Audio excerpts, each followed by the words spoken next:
हमारे कुछ RSS BJP के भी मित्र हैं, तो ये सवाल हुआ कि भाई मुसलमान को कह रहे हो पाकिस्तान चले जाओ, तो मुसलमान पाकिस्तान चला जाएगा तो जो आपका कावट हो रहा है, जो मुसलमान के खिलाफ दलित पिछड़ा लाठी ले घूम रहा है, वो लाठी किधर घूमेगा जरा ये सोच लो। कि जो भी एट्रोसिटीज हो रही है मुसलमानों के ऊपर, कम से कम ऑल पॉलिटिकल पार्टी, आप वोट तो लेते हैं, उम्मीद करते हैं कि वोट तो फिर क्या आएगा, तो कोई भी एट्रोसिटीज होता है उससे स्टैंड मुसलमान के पास जाएंगे तो कहीं ये तथाकथित दलित पिछड़ा हिंदू वोट है कहीं ये न भाग जाए।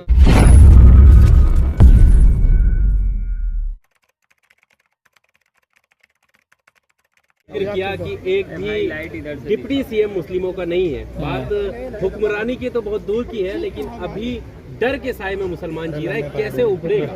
सीधा सवाल। कुछ भी लड़ना पड़ेगा बस। और अभी ले चलता हूँ बिहार से प्रशांत किशोर, वो बड़ी बड़ी बातें हुई हैं कि जनसंख्या के हिसाब से टिकट बांटेंगे, लेकिन कार्यकारी अध्यक्ष एक फॉर्मर ब्यूरोक्रेट दलित समुदाय के हैं, उनको बनाया है। आज पहले दलित से शुरू करता हूँ तब उस पर आ जाऊँ।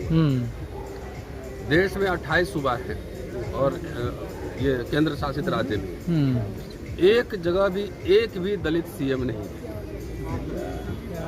दलित को जरूरत पड़ने पर आप हिंदू ही बना लेते हैं, वोट भी चाहिए।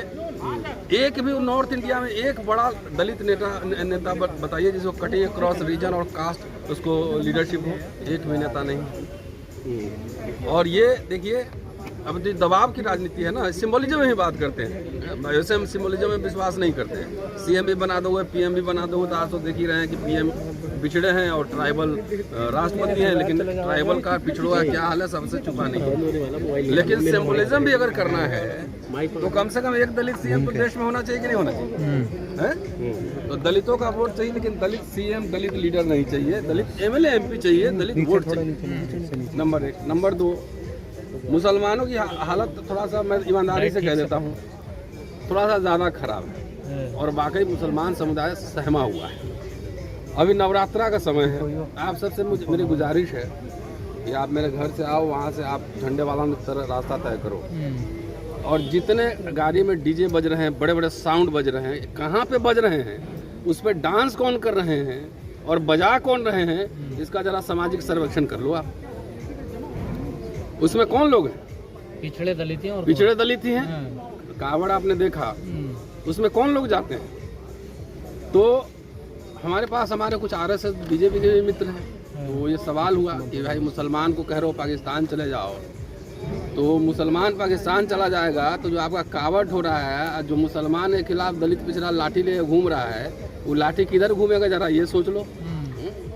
तो ये बात तो तय है कि बहुत ही सिस्टमैटिक तरीके से आरएसएस बीजेपी ने पूरे दलित और बैकवर्ड कम्युनिटी का कम्युनलाइजेशन किया है, फिक्टिशियस हिंदू बनाया उसको, और वही इनका जो है ना पूरा रथ ढो रहा है। इसलिए मुसलमानों के लिए एक तरह संकट का समय है। इस समय चाहिए कि जो भी एट्रोसिटीज हो रही हैं मुसलमानों के ऊपर, कम से कम ऑल पॉलिटिकल पार्टीज, आप वोट तो लेते हैं, उम्मीद करते हैं कि वोट तो फिर क्या आएगा, तो कोई भी एट्रोसिटीज होता है उस पर स्टैंड लीजिए और खुल के राष्ट्रीय मंच पर, राष्ट्रीय फलक पर अपनी बात रखिए और बोलिए। सिर्फ सिंबोलिज्म से नहीं चलेगा। बोलते क्यों नहीं, आखिर क्या वजह है? अब तो नेता बताएंगे, हम तो बोल रहे हैं ना, बोले कि नहीं बोले? वोट चाहिए तो मुसलमान कोई पार्टी। आपका विचार क्या कह रहा है, क्या वजह है, क्यों नहीं बोलना चाहते हैं? एक्चुअली मैंने क्या कहा आपने सुना नहीं, पूरा आरएसएस बीजेपी ने हिंदुआइजेशन कर दिया, फिक्टिशियस कम्युनलाइजेशन कर दिया है, तो इनको भी लग रहा है कहीं मुसलमान के पास जाएंगे तो कहीं ये तथाकथित दलित पिछड़ा हिंदू वोट है कहीं ये न भाग जाए।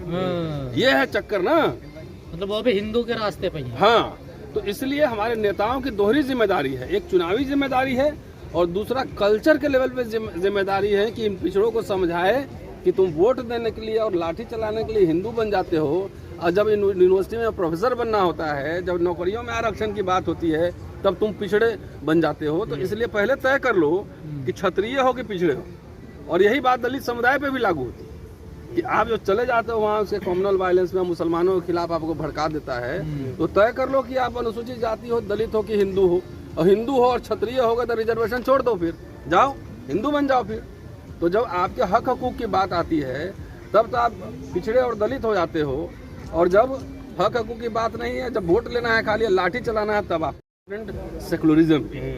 ये सवाल है। पर जो पार्टियां हैं सेकुलरिज्म के नाम पर जीत का है, आपने देखा जब शपथ ले रहे थे तो संविधान उनके हाथ में था, जी। तो नहीं जरूरत है कि संविधान जब खतरे में है तो वो खड़े रहे। आज जब पैगंबर के खिलाफ, नबी के खिलाफ precisely what I am saying, आपको डर किस बात का है? वोट भी करना है तो आज नकल नहीं तो आप तो प्लेटफॉर्म तो पूरा एजेंडा सेट आरएसएस बीजेपी करेगा। वो बोलेगा ये हिंदू है तो सब मान लेगा हिंदू है। अब बोलो कि वो Dalit, you are not a Hindu. Ambedkar को पढ़ो, उनके धर्मांतरण के भाषणों को पढ़ो, वो क्या कह रहे हैं। अंबेडकर के नाम पे राजनीति कर रहे हो और अंबेडकर के बारे में एक लाइन पता नहीं है। इन नेताओं का काम है जाके बोले वहाँ के तुम पिछड़े हो, हिंदू नहीं पिछड़े हो तुम, तुम्हारे बच्चों का स्कूल का, कॉलेज का, यूनिवर्सिटी का, उनके फ्यूचर का, करियर का पूरा चैलेंज है और बीजेपी आरएसएस सब ये खत्म कर रही है। ये समझाना पड़ेगा ना लोगों को। अरे हम लोगों ने रोस्टर का आंदोलन चलाया, अभी सूरज जी हमारे साथ है, लक्ष्मण भी यहीं था कहीं और धर्मेंद्र जी साथ थे। आज मैंने कहा ना कि नेता के भरोसे थोड़ी आदेश लेने का इंतजार करेंगे, सड़क पे उतरेंगे। और रोस्टर का आंदोलन हम ही लोगों ने शुरू किया था। और जयप्रकाश यादव जो कि आरजेडी के नेता हैं, एक बार शरद जी घर पे मिले हमें, उन्होंने कहा कि रतन जी आप लोगों ने ऐसा क्या कह दिया कि मेरे कॉन्स्टिट्यूंसी में 19 साल का एक लड़का हमसे पूछ रहा है कि रोस्टर पे आपने बोला कि नहीं बोला। उसको रोस्टर पता भी नहीं होगा, लेकिन वो मैसेज चला गया। तो सोशल लीडरशिप बहुत ज़रूरी है और सोशल लीडरशिप जब हमारा समाज नहीं बनाएगा जो कि निस्वार्थ, तब तक नेताओं पर और पॉलिटिकल पार्टीज पे अंकुश नहीं लगेंगे।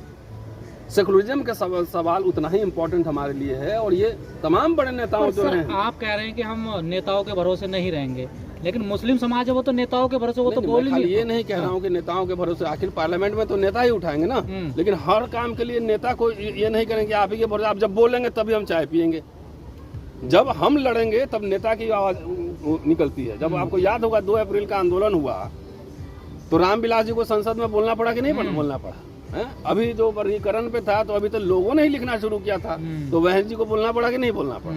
तो जब लोग आवाज उठाते हैं, जब आप जैसे साथी हैं करोड़ों लोगों के पास हमारी आवाज पहुंचाते हैं, जब एजेंडा बनने लगता है तो नेताओं को मजबूर होना पड़ता है कि संसद में भी बोले और संसद के बाहर भी बोले। ये मैं कह रहा हूँ कि खाली छोड़ दें कि नेताजी ही सब करेंगे, हम वोट दे दिया, 5 साल हम भात खा के सोए हुए हैं, तब बात नहीं बनेगी। नेताओं पे प्रेशर लगातार बिल्डअप करना पड़ेगा और यही बात मुस्लिम समुदाय को भी सोचना पड़ेगा, दलितों को भी सोचना पड़ेगा, पिछड़ों को भी सोचना पड़ेगा। सर कहते हैं कि प्रधानमंत्री नरेंद्र मोदी जुमलेबाजी करते हैं, लेकिन जो सेकुलर पार्टियां हैं वो मुसलमानों से कहती हैं कि हम आपके साथ खड़े हुए हैं, लेकिन कोई कानून नहीं बनाती। वो भी प्रतीत होता है कि वो भी जुमलेबाजी कर रही हैं। तो इसमें मैंने बोला ना, ये मतलब ये सेकुलर पार्टियों का क्या स्पेस होना चाहिए? मैंने बोला आपने एक सवाल अभी ये कहा कि आप चुपचाप खाली वोट देते हो, सवाल कौन करेगा? यही चीज मतलब सेकुलर पार्टियां जो कर रही हैं। नहीं, मुसलमान समाज क्या करेगा?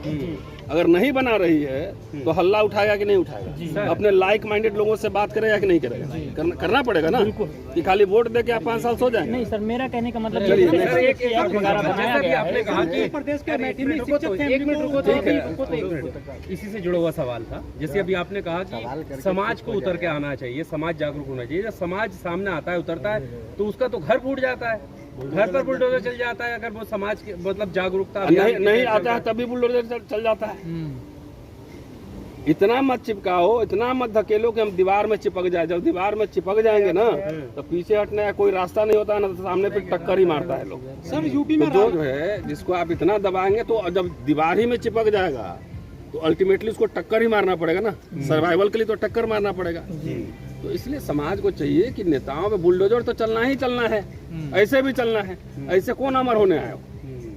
कभी कम से कम इंसान हो तो इंसान होने का जो है ना प्रमाण दो, सबूत दो, है ना। ऐसे भी फांसी पे अमर तो होंगे नहीं। आप क्या लगता है आपके यहाँ बुलडोजर चल रहा है? यहाँ तो कितने दलित पिछड़ों के पूरे करियर पे बुलडोजर चल रहा है कि नहीं चल रहा है? लोग डर रहे हैं, आज भी बोल रहे हैं ना। तो डर के आगे जीत है, निकलो बाहर से, अपने नेताओं से सवाल पूछो, है ना। सवाल पूछोगे तब नेता प्रेशर में आता है, सवाल नहीं पूछोगे तो नेता लोग बहुत मोटी चमड़ी का होता है। हाँ, आराम से वोट लिया, बोला टाटा बाय बाय, फिर मिलेंगे, शुक्रिया। सर यूपी के अमेठी में सर एक शिक्षक फैमिली को मोती घाट उतार दिया सर, क्या कहना चाहोगे सर? तो उसको क्या कहना चाहिए मुझे? नहीं सर, वो कहते हैं